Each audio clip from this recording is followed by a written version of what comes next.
Well, you've summarized it very well, and I'll go back to one thing because it is so important.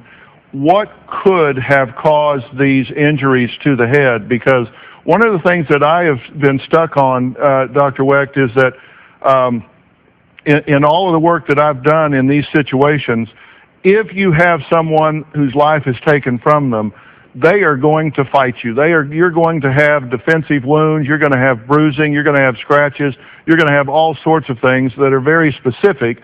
And while there was some scratching on her body and there was some different things, it did not appear there had been a struggle, and there was no drug shown in the toxicology reports. This would explain, if she had been knocked out, how they could have manipulated her into this suicide scenario. Would you agree with that possibility? Yes, absolutely.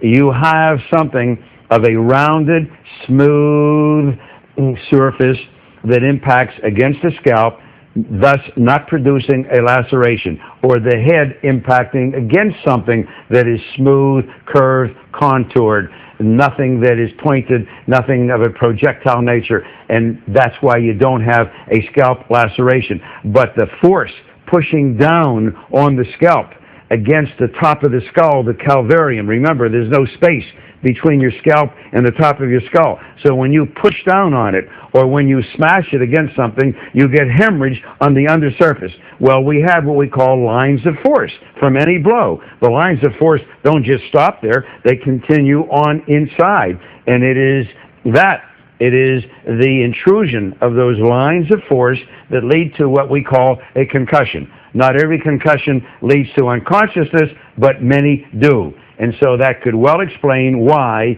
you have Miss Sehal dead in this situation, this scenario, with no evidence of a physical struggle.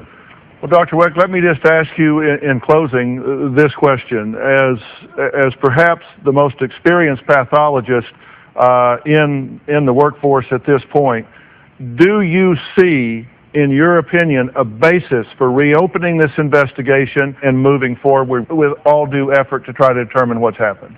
Yes, Dr. Phil, very much so. And my first suggestion, which I respectfully submit to the law enforcement authorities, is to change the manner of death to undetermined. Let me explain very quickly. Doctors in hospitals and in private offices, you just fill out a death certificate and it is assumed it is natural. Medical examiners and coroners' death certificates have 5 manners of death in decreasing order of occurrence: natural, accident, suicide, homicide, and undetermined. We have that block there for cases like this.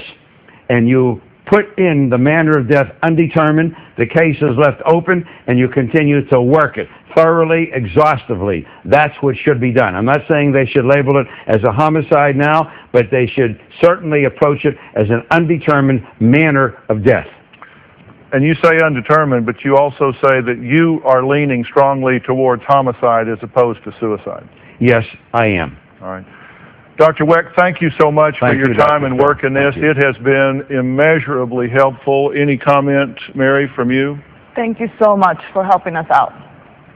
Fine. Glad to, Mary. Paul, anything from you too? Well, listen, this is the preeminent forensic medical examiner in the world today, and when Cyril Wecht says something like this, you ought to really pay attention, because he's only stating his professional opinion based on 40,000 autopsies. Right.